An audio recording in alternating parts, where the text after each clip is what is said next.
এই যে আপনারা যে ভাঙচুর দেখতেছেন, এটা গতকাল রাতের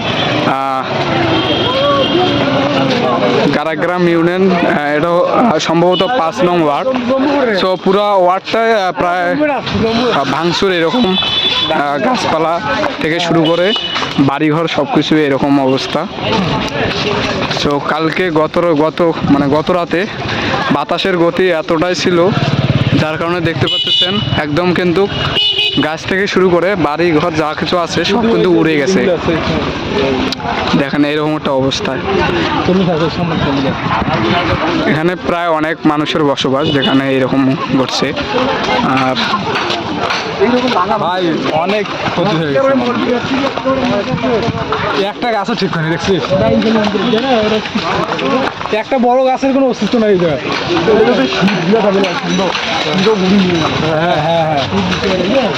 আমার মনে হয় যে আপনারা যারা ভিডিওটা দেখছেন তারা একটু যদি শেয়ার দেন, তাহলে আমার মনে হয় ভিডিওটা ভালো পর্যায়ে যাবে। এবং কথা হচ্ছে মনে হয় যে যারা এই বাতাসের বা এই ভয়াবহ ঘূর্ণিঝড়ের শিকার হয়েছে তারা যাতে সহায়তা পায় সেদিকে জন্য আপনারা একটু শেয়ার করে রাখবেন ভিডিওটা।